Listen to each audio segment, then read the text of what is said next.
การเห็นและการพิจารณาให้เห็นอนัตตา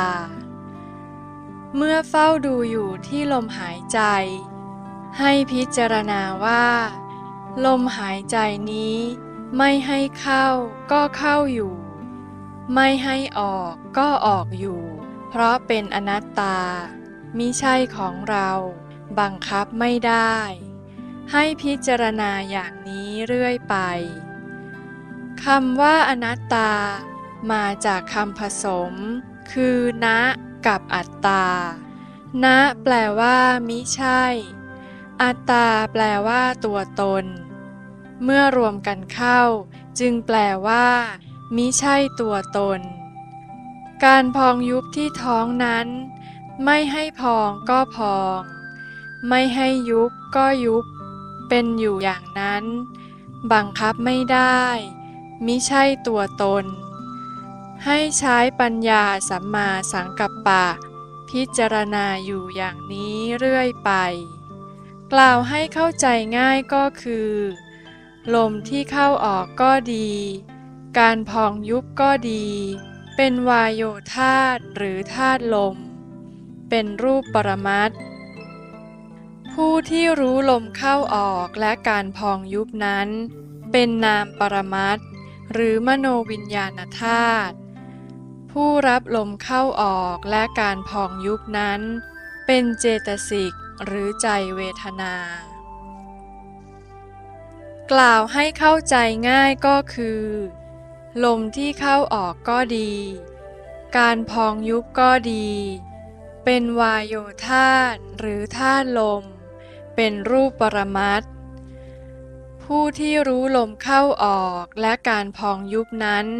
เป็นนามปรมัตถ์หรือมโนวิญญาณธาตุผู้รับลมเข้าออกและการพองยุบนั้นเป็นเจตสิกหรือใจเวทนารูปเวทนาและจิตทั้งสามประการนี้เป็นกายานุปัสสนาสติปัฏฐานและจิตตานุปัสสนาสติปัฏฐานผู้รับลมเข้าออกและการพองยุบนั้นเป็นเวทนานุปัสสนาสติปัฏฐานธรรมทั้งสามประการนี้นั่นแหละเป็นธรรมะที่พระพุทธองค์ตรัสไว้ว่าเอโกธัมโมภิกขเวอนัตตาโตอนุปัสสิโตภาวิโตพหุลีกโตอภิญญายะสัมโพธายะนิพพานายะสังวัตติแปลว่าภิกขเวดูก่อนท่านผู้เห็นภัยแห่งการเกิดแก่เจ็บตายที่จะมาปรากฏในภายหน้าเอโกธัมโมธรรมอันเป็นเอกอันนี้อนัตตาโตตรงที่ความเป็นอนัตตานั้นอนุปัสสิโตเธอจงตามเฝ้าดูภาวิโตเธอจงตามเฝ้าพิจารณาพหุลีกโตเธอจงทำให้มากอภิญญายะมัคคญาณสัมโพธายะผลญาณนิพพานายะพระนิพพานสังวัตติย่อมเกิดขึ้นหมายความว่าท่านผู้เห็นภัยแห่งการแก่เจ็บตายอันจะมาปรากฏในภายหน้านั้นตรงที่รูปและนามอันเป็นอนัตตานั้นดูให้เห็นความเป็นอนัตตาภาวิโตใช้สัมมาสังกัปปะหรือสัมมาวิตกอริยมรรคองค์ที่สองเฝ้าพิจารณาว่าเป็นอนัตตาสังเกตอยู่พิจารณาอยู่อย่างนั้นนานๆโดยไม่ขยับเขยื้อนจนอัตตาหรือความคิดผิดเห็นผิดตกไปคำว่าภาวิโตนี้หมายถึงการเพียรพิจารณาอย่างต่อเนื่องยาวนานจนกระทั่งอัตตาหลุดออกไป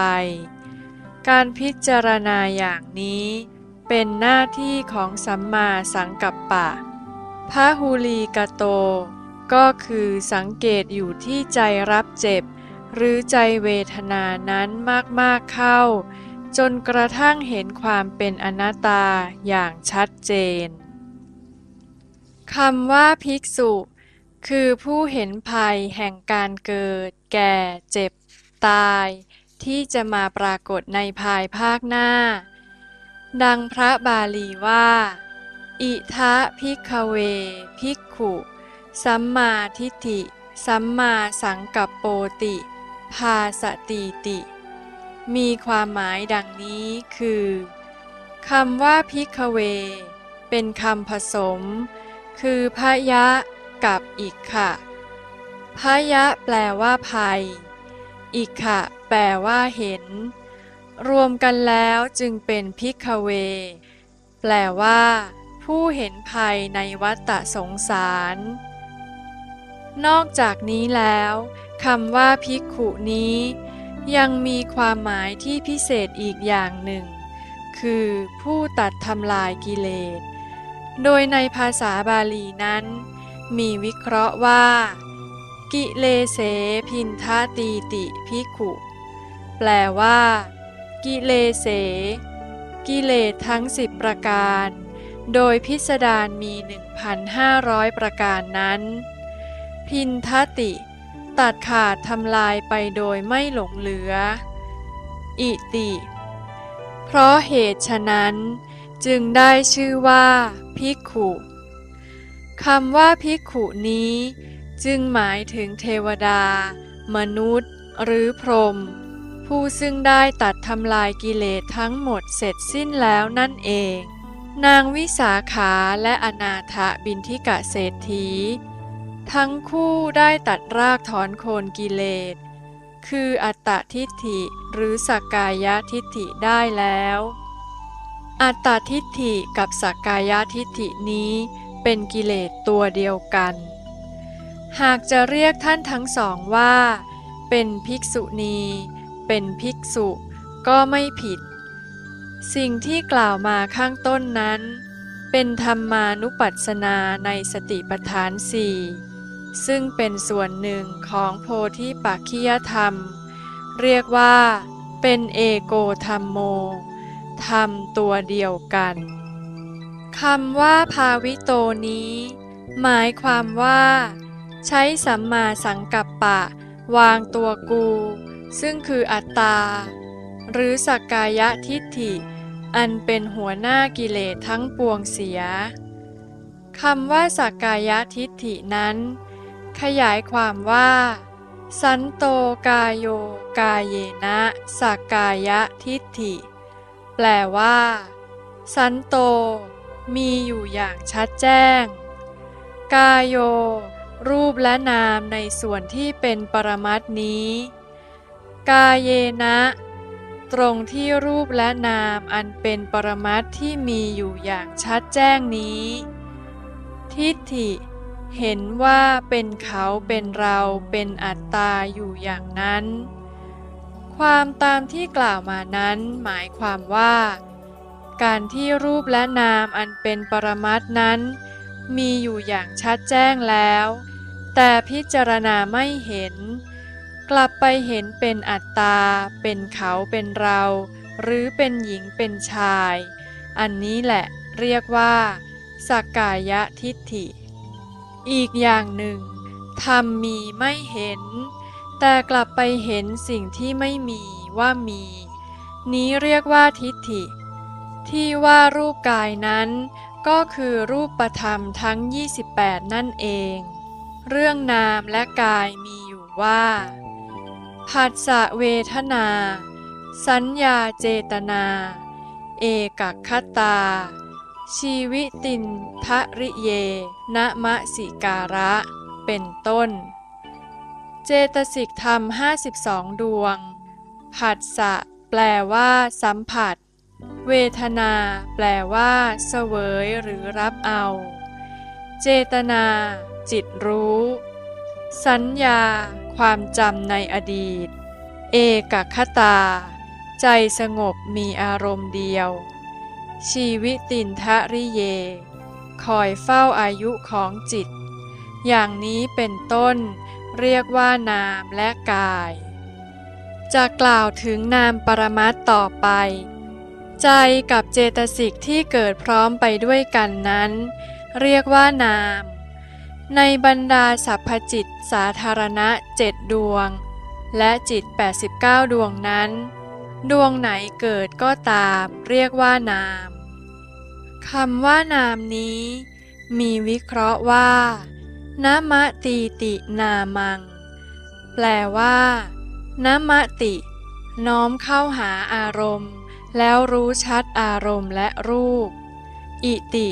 เพราะเหตุที่น้อมเข้าหาอารมณ์แล้วรู้ชัดอารมณ์และรูปนั้นนามังจึงได้ชื่อว่านามสิ่งที่เรียกว่านามหรือจิตนี้มีหน้าที่เข้าหารับรู้อารมณ์เสมอคำว่ารูปมีวิเคราะห์ว่ารูปตีติรูปังแปลว่ารูปติเปลี่ยนแปลงอยู่เสมออิติเพราะเหตุที่เปลี่ยนแปลงนี้แหละรูปังจึงได้ชื่อว่ารูปดังนั้นสิ่งที่เปลี่ยนแปลงอยู่เสมอโดยไม่หยุดนิ่งนี้เรียกว่ารูปตัวอย่างเช่นปฐวีธาตุดินมีลักษณะแข็งหนักหยาบกระด้างเบาอ่อนนิ่มอาโปธาตุน้ำมีลักษณะซึมซับเอิบอาบแตกแยกเกาะกลุ่มเตโชธาตุไฟมีลักษณะเย็นร้อนอุ่นหนาววายโยธาตุลมมีลักษณะเจ็บปวดเต้นตอดเหน็บซ่านโยกคลอนไหวนิ่งเพราะรูปประกอบด้วยธาตุสี่เหล่านี้จึงต้องเปลี่ยนแปลงโดยปรากฏออกมาในอาการใดอาการหนึ่งดังที่กล่าวมาแล้วนี้อยู่เสมอหากว่าธาตุสี่ประกอบกันเกิดขึ้นเป็นรูปแล้วนามก็เข้าอาศัยอยู่ในรูปอายตนะภายนอกห้ามีรูปเสียงกลิ่นรสโผฏฐัพพะก็เรียกว่าเป็นรูปอายตนะภายในมีตาหูจมูกลิ้นกายเรียกว่าเครื่องมือส่งให้นามหรือใจได้รับรู้ในขณะที่อายตนะทั้งสองสัมผัสกันสิ่งที่มีอาการเปลี่ยนแปลงขึ้นลงตามอาการธาตุสี่และอายตนะต่างๆสัมผัสกันเกิดขึ้นไปมาอยู่ตลอดเวลาอย่างนี้จึงเรียกว่ารูปและนามสิ่งสามประการดังกล่าวมานี้คือรูปจิตเจตสิกเรียกว่ารูปนามสังคตธาตุปรมัตถ์การเจริญวิปัสสนาจึงต้องใช้ปัญญาสัมมาทิฏฐิดูให้เห็นสภาวะหรืออาการเกิดขึ้นตั้งอยู่ดับไปตรงที่นามหรือตรงที่ใจรับกับใจรู้รูปณปัจจุบันขณะหากเห็นความเปลี่ยนแปลงที่เกิดขึ้นอยู่อย่างชัดเจนนั้นแล้วจากนั้นให้ใช้ปัญญาสัมมาสังกัปปะคิดพิจารณาจนเห็นว่าเป็นอนัตตามิใช่ของเราบังคับไม่ได้ให้ทำอย่างนี้อยู่อย่างเสมอโดยไม่ลดละหากกระทำได้อย่างต่อเนื่องแล้วธรรมะที่ว่าโอปนัยยิโกก็จะบังเกิดขึ้นมาหมายความว่าท่านผู้เห็นภัยแห่งการแก่เจ็บตายอันจะมาปรากฏในภายหน้านั้นตรงที่รูปและนามอันเป็นอนัตตานั้นดูให้เห็นความเป็นอนัตตาภาวิโตใช้สัมมาสังกัปปะหรือสัมมาวิตกอริยมรรคองค์ที่สอง เฝ้าพิจารณาว่าเป็นอนัตตาสังเกตอยู่พิจารณาอยู่อย่างนั้นนานๆโดยไม่ขยับเขยื้อนจนอัตตาหรือความคิดผิดเห็นผิดตกไปคำว่าภาวิโตนี้หมายถึงการเพียรพิจารณาอย่างต่อเนื่องยาวนานจนกระทั่งอัตตาหลุดออกไปการพิจารณาอย่างนี้เป็นหน้าที่ของสัมมาสังกัปปะพหุลีกโตก็คือสังเกตอยู่ที่ใจรับเจ็บหรือใจเวทนานั้นมากๆเข้าจนกระทั่งเห็นความเป็นอนัตตาอย่างชัดเจน